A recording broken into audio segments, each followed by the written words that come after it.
네, 구독자 시청자 여러분 반갑습니다. 박 작가입니다. 네, 어제 부채한도 협상이 또 삐걱된다라는 소식이 들리면서 미국 3대 지수가 다 무너지는 모습을 보여줬는데요. 반면에 가상자산은 전반적으로 상승하는 모습들을 보여주면서 이 두 개의 자산군 사이에 확실하게 디커플링이 일어나고 있다라는 것을 또 다시 확인할 수가 있었습니다. 자, 그리고 6월 1일부터 이제 홍콩에서 변화들이 생겨나게 돼요. 자, 이제 홍콩으로 많은 자본들이 유입되게 될 텐데 이게 또 앞으로 어떤 변화를 불러일으키게 될지 이런 부분들을 알아보면서 비트코인을 중심으로 가상자산 시장의 전망을 좀 해보도록 하겠습니다. 네, 어제 3대 지수는 모두 다 꽤 큰 폭으로 하락을 했습니다. 자, 그 중에서도 가장 크게 하락한 거는 그동안 좀 많이 올랐던 나스닥인데요. 1.26% 하락을 하면서 좀 간만에 큰 조정을 받았습니다. 시장이 크게 요동을 친 이유는 뭐 다들 예상하고 계시겠지만 부채한도 상향이 협상이 좀 삐걱대고 있다라는 건데요. 자, 우선 자넷 옐런 재무장관이 어떻게 얘기를 했냐면은 부채한도 상향이 불발되면 6월 1일부터 이제 디폴트가 오게 돼서 엄청난 재앙을 초래할 것이다. 자, 이렇게 얘기를 한 거거든요. 근데 이거를 공화당에서 좀 믿지 못하겠다라는 그런 반응들이 좀 나오게 됐어요. 자, 그 외에도 몇 가지 이야기가 나왔는데 우선은 이게 떨어지게 된 결정적인 트리거가 된 거는요. 이 메카시 의장이 공화당 의원들에게 부채한도 협상이 아직 갈 길이 멀다라고 말했다는 소식을 이 블룸버그 텍스가 보도를 했습니다. 자, 그러면서 이제 하락을 하게 된 건데요. 자, 그 외에도 나온 몇 가지 이야기들을 보면은 공화당이요, 6월 1일이라고 하는 자넷 옐런이 언급한 이 날짜를 좀 불신하는 모습들을 보여줬습니다. 왜냐하면 이 부분이 근거가 약하다고 하면서 미 정부가 그 이후에도 재정 운영이 충분히 가능할 거라고 얘기를 한 거죠. 자, 그러면은 이 얘기는 협상이 예상보다 많이 길어질 수 있다라는 그런 암시가 될 수 있겠죠. 자, 그리고 또 문제는 메카시 의장의 리더십에 관련된 부분들인데요.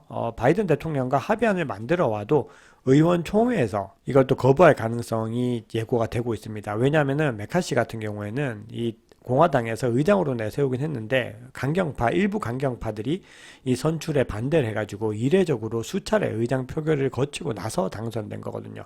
그렇기 때문에 지금 메카시가 가져온 안을 공화당 내 굉장히 극단적인 세력들이 리젝을 할 수도 있다라는 부분들입니다. 뭐 설마 그럴 리가 있겠어라고 생각하실 수 있는데 뭐 어떻게든 이 한도 협상 자체는 타결이 되겠지만 이 미국 의회 이런 강경파들이 우리 같은 보통 평범한 사람들의 상식 체계를 가지고 있다라고 생각하시면 좀 곤란하겠죠. 아주 특이한 사고방식을 가지고 굉장히 강경한 사람들이 많이 있다라는 부분들입니다. 네, 어제 미국 제조업 구매 관리자 지수가 발표가 됐는데요. 이전보다 하회를 했고 예측치에도 부합을 하지 못하면서 제조업의 상황이 좋지 못하다라는 시그널이 계속해서 나오고 있습니다. 네, 미국은 전체 산업에서 제조업이 차지하는 비중 자체가 크지 않습니다. 굉장히 작긴 한데 그럼에도 이 제조업이라고 하는 거는 경기 선행 지수로서 작용을 하거든요. 그러니까 어떻게 보면 향후 경기 침체 여부를 판단할 수 있는 중요한 또 시그널 중에 하나라고 볼 수 있습니다.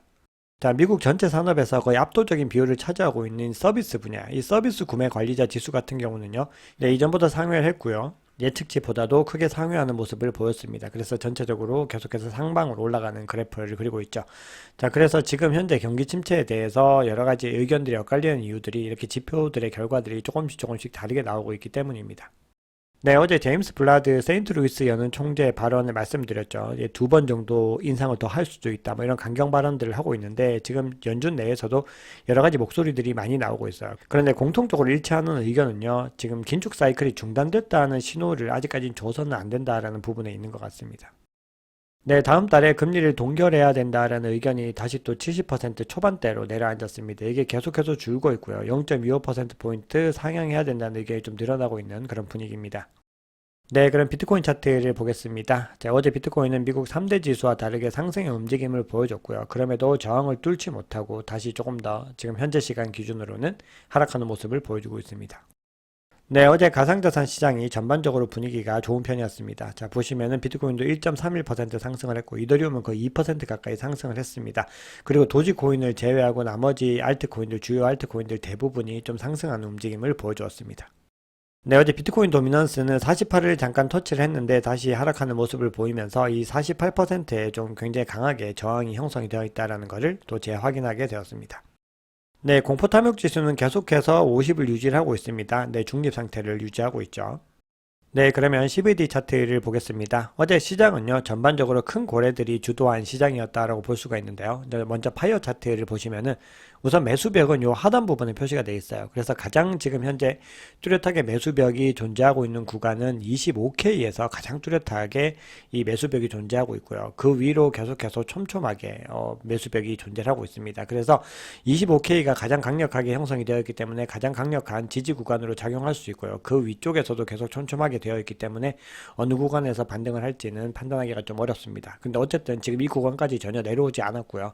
자, 그리고 매도벽을 보시면은 지금 현재 가장 진하게 형성되어 있는 거는 30K입니다. 지금 하얀색이에요. 가장 큰 등급으로 되어 있기 때문에 이 30K가 굉장히 강력한 저항 구간으로 또 작용을 할 수가 있는 겁니다. 자, 그리고 29.6K에도 좀 진하게 지금 형성이 되어 있는 모습들을 볼 수가 있습니다. 자, 그래서 이 구간도 또 1차적으로 또 저항 구간으로 작용을 할 수가 있겠죠.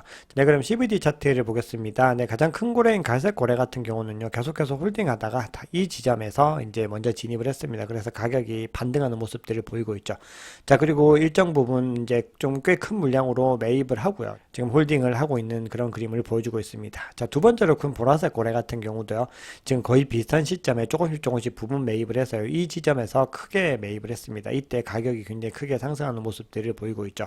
그리고 일정 부분 물량을 매도하긴 했는데 뭐 소폭 매도를 했고요. 그리고 현재 홀딩하는 그림으로 볼 수가 있습니다. 자, 그런데 반면에 나머지 고래들은 모두 다 좀 하락에 베팅하는 모습들을 보여줬어요. 지금 매물을 던지고 있는데, 자, 보라색 고래가 진입하는 시점에서 일정 부분 물량 매입을 하긴 했는데 바로 매도로 전환을 해서요, 물량들을 던지는 모습들을 보이고 있습니다. 자, 그래서 어제는 큰 고래들이 가격의 상승을 주도를 했고요. 이 큰 고래들의 움직임이 어떻게 또 이어질지를 계속해서 예의주시해야 합니다. 네, 그러면 지금 온체인 데이터와 기술적인 분석들을 좀 보겠습니다. 자, 우선 좀 중요한 얘기. 자, 홍콩이요, 이제 6월 1일부터 드디어 개인 투자자들이 가상자산을 거래할 수 있도록 하겠다, 허용하겠다라고 공식적으로 발표를 했습니다. 이전까지는 홍콩 내러티브라고 해서 홍콩이 문을 열어줄 것인가, 뭐 열어주겠지, 이런 포지션이었다면 지금은 이제 열겠다고 공식적으로 선포가 됐고요. 자, 그런데 여기서도 이제 홍콩도 굉장히 조심스러운 입장이에요. 이 금융 전체적인 안정성을 해칠 수가 없다라고 지금 보고서에서 언급을 하고 있고요. 그렇기 때문에 비트코인과 이더리움 위주로만 먼저 열어주고 계속해서 본인들이 모니터링을 하겠다고 얘기를 하고 있습니다. 자, 이로 인해서 이 가상자산 시장에서 아시아의 입지가 굉장히 커질 수밖에 없게 된 것 같아요. 자, 우선 홍콩의 문이 열렸기 때문에 자금들이 많이 모이게 되겠죠. 그리고 두바이 같은 경우는 본인들이 크립토 허브라고 계속 주장을 하면서 가상자산 사업에 굉장히 웹3 사업에 굉장히 큰 투자들을 하고 있는 상황입니다. 거기에 사우디아라비아 같은 나라들도 합류를 했고요. 그 외에도 싱가포르나 일본 같은 나라들도 계속해서 지금 눈여겨봐야 되는 부분들이 있거든요. 자, 그래서 지금 보시면은 2020년 이후로 계속해서 이게 노란색, 이 주황색이 이 아시아입니다. 계속해서 줄어들었어요. 대신에 아시아 이외 국가들의 비중이 늘어나고 있었죠. 그런데 2022년 이제 지나서 지금 시점 다가갈수록 계속해서 아시아의 비중이 늘어나고 있는 모습들을 볼 수가 있습니다. 자, 그리고 이제 변동성과 유동성에 대한 이야기들을 좀 할 텐데요. 지금 산티멘트 자료를 보시면요, 이 샤크, 고래보다 조금은 작은데 굉장히 많이 가지고 있는 그런 세력들을 고래와 상어라고 하거든요. 그래서 샤크와 웨일의 이 모습들을 보면은 계속해서 비트코인을 홀딩하고 있다는 거예요. 이 사람들이 장기적인 가치, 비트코인의 장기적인 전망에 대해서 한치의 의심이 없다는 겁니다. 자, 그러다 보니까 스테이블 코인에 대한 축적들도 계속해서 늘어나고 있다는 거예요. 그래서 지금 여기 보시면 USDC, BUSD, 다이의 어떤 흐름들을 보시면요, 계속해서 이제 고래들을 통한 축적들이 일어나서 상승 그래프를 그리는 모습들을 볼 수가 있습니다. 그래서 이렇게 보유하고 있는 모습들이 큰 고래 위주로 이런 스테이블 코인들을 많이 보유하고 있다는 걸 알 수 있죠. 그리고 특히 많이 보유하고 있는 게 USDC와 지금 다이라는 걸 볼 수가 있어요.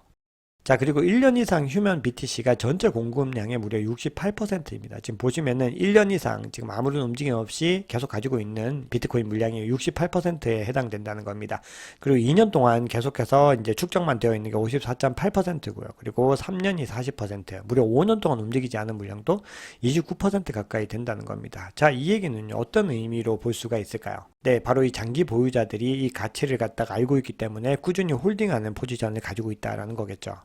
네, 그래서 글래스노드에서도요, 이제 주간 온체인 보고서를 통해서 이렇게 분석을 하고 있습니다. 최근에 비트코인 네트워크 상에서 온체인 거래량이 급감하고 트랜잭션 처리량도 동반 감소하고 있는데, 이거는 우선 신규 수요 유입이 부진하다 이렇게 해석할 수 있지만, 그것보다도 기존 보유자들의 장기 보유 전략이 더 크게 작용을 하고 있다라는 겁니다. 네, 그러면서 이렇게 결론을 내려요. 지난 2년간 극심한 변동성, 그리고 시장 내 디레버리징이 계속됐지만 BTC 보유자들의 장기 보유 의지는 너무나 확고했다는 겁니다. 그래서 지난해 약세장을 버틴 비트코인 보유자들이 현금화를 결정하기까지는 훨씬 더 높은 가격대에 도달해야 된다는 겁니다. 그렇게 엄청난 크립토 인터를 지나와서 지금 상승을 했지만 내놓지 않고 있다는 거죠. 자, 그럼 기술적인 분석들을 좀 보겠습니다. 스톡머니 리자드의 의견인데요. 지금 가격의 흐름은 좀 지지부진 횡보를 하고 있지만 약간 반등하는 모습을 어제 좀 보여줬죠. 자, 근데 지금 2일봉 RSI를 이제 봤을 때 지금 지지 영역을 터치를 하고 지금 상승하는 흐름으로 지금 변화하는 모습들을 볼 수 있다라고 하면서 향후에 이제 이 가격 흐름도 상승 흐름을 탈 것이다라고 주장을 합니다. 자, 이제 비슷한 의견들이 나오는데 여러 관점들을 보겠습니다. 자, 렉트캐피탈 같은 경우도 지금 RSI를 가지고 왔는데 여기는 1일봉 RSI를 가지고 왔습니다. 지금 보시면은 가격이 횡보 흐름이지만 지금 RSI는 상향의 어떤 추세들을 보여주고 있죠. 그래서 상승 다이버전스에 가까운 움직임을 보이고 있는데 근데 여기서 이제 렉트캐피탈은 조금 더 주의해야 될 부분들을 얘기를 하는데요. 굉장히 강력한 저항이 27,600달러가 있는데 자, 이 지점을 넘는 게 좀 중요하게 작용을 할 것이다 라고 얘기를 합니다. 네, 이번에는 세스라는 분의 의견인데요. 자, 이분은 먼슬리 차트를 가지고 왔어요. 월봉을 가지고 와서 이제 분석을 하고 있는데요. 지금 어떤 얘기를 하고 있냐면, 지금 RSI가 14MA를 갖다가 지금 돌파를 하고 있다는 거예요. 지금 보시면 골든 크로스가 일어나고 있다는 겁니다. 이거는 분명히 이제 상승으로 전환할 수 있는 중요한 추세가 되는데, 여기서 중요한 거는 지금 BTC가 지금 20MA를 갖다가 빨리 넘어서야 되는데, 아직까지 22동 평균을 아직까지는 넘지 못했다는 겁니다. 그래서 이걸 만약에 넘게 되고, 이게 이제 골든 크로스 됐기 때문에 이것까지 넘기 시작하면은 가격은 계속해서 상승 흐름을 당분간 이어가게 될 것이다. 자, 이렇게 주장을 하고 있습니다. 근데 여기서 세스라는 분은 지금 이걸 넘게 되면요, 아마 이 반감기까지도 이 위에서 계속해서 유지를 하지 않을까. 저 이렇게 얘기를 하고 있습니다. 네, 기술 분석가들의 몇 가지 의견만 더 보겠습니다. 이번엔 JT라고 하는 분인데요. 자, 이분은 MACD, 맥드를 가지고서 분석을 했는데 동일하게 저항 영역은 27.6이라고 보고 있습니다.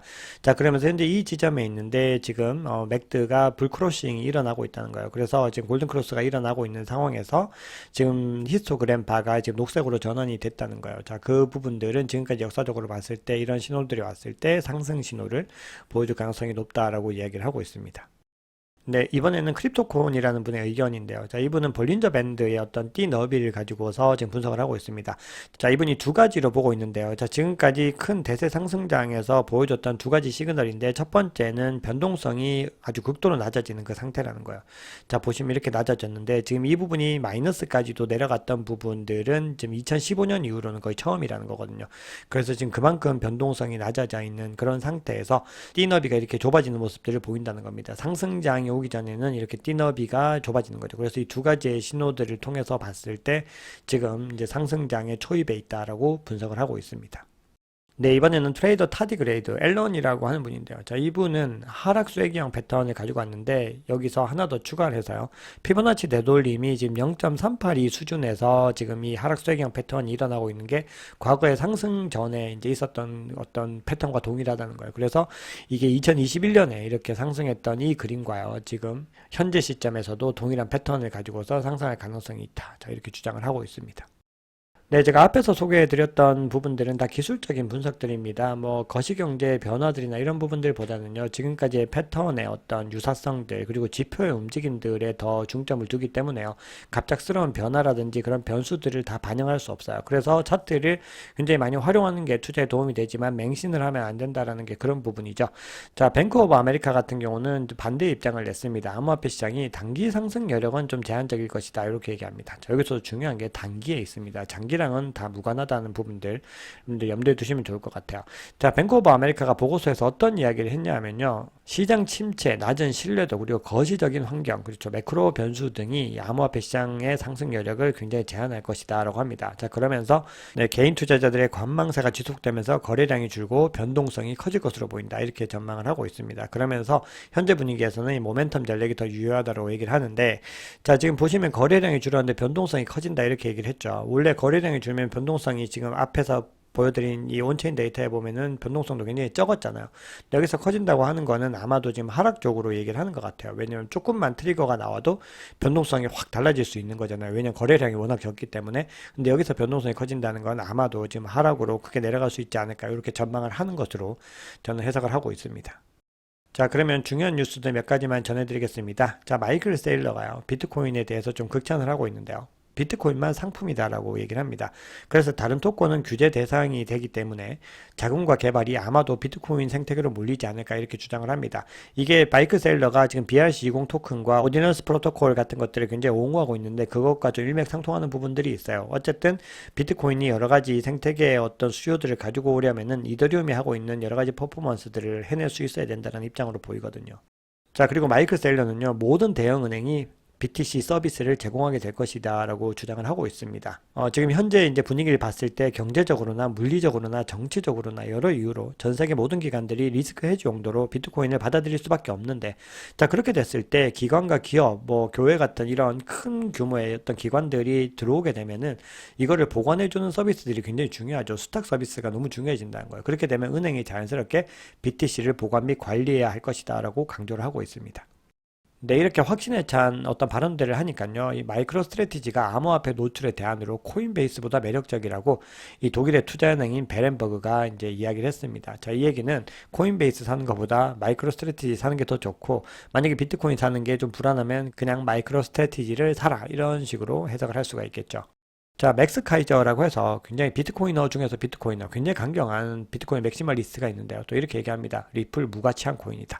자, 쉬코인이다. 이렇게 주장을 하고 있습니다. 자, 그러면서 이 리플이 엘살바도르에서까지도 증권으로 분류되는 이유가 여기 있다. 왜냐하면 쉬코인이기 때문이다. 또 이렇게 주장을 합니다. 자, 이거는 뭐 저는 개인적으로 동의하는 의견은 아니고요. 지금 관점들을 소개해 드리는 겁니다. 지금 그만큼 이 시장에서도요, 같은 가상자산 시장으로 묶여 있다고 해도 이 플레이어들의 관점은 굉장히 다양하다라는 걸 말씀을 드리려는 겁니다. 네, 캐시우드가요, 이제 전면에 또 나서서 미국의 암호화폐 규제를 비판을 했습니다. 최근에 포춘 컨퍼런스에 나가서요, 이 미국이 규제 때문에 비트코인 무브먼트에서 패배를 하고 있다라고 얘기를 했습니다. 자, 이 얘기는 혁신이 계속해서 미국에서 멀어져 있다라는 거죠. 실제로 지금 이 가상자산 시장의 중심이 지금 아시아로 옮겨지는 그런 모습들을 많이 보이고 있죠. 자, 이런 것들에 대해서 발언을 하는 거예요. 근데 이 캐시우드가 이렇게 발언을 하는 게요, 정말 용기 있는 발언이라는 생각을 저는 하게 돼요. 이렇게 공인이고 정말 유명한 분이고 영향력이 너무나 크잖아요. 그럼에도 불구하고 이런 발언들을 하게 되면은 미국 금융당국의 입장에서는 눈에 가실 거잖아요. 그런데도 거침없이 이런 얘기들을 할 수 있다는 거는 이분이 진짜 용기 있고 굉장히 뛰어난 해안을 지닌 투자가라는 생각들을 또 하게 됩니다. 네, 코인베이스가요, 미 SEC 직무집행 청원서를 제출했습니다. 왜냐하면 이 SEC가 코인베이스가 요청한 암호화폐 규제 명확성 질의에 대해서 답변을 거부했어요. 왜 답변을 거부했을까요? 네, 명확하게 본인들이 가이드가 없기 때문입니다.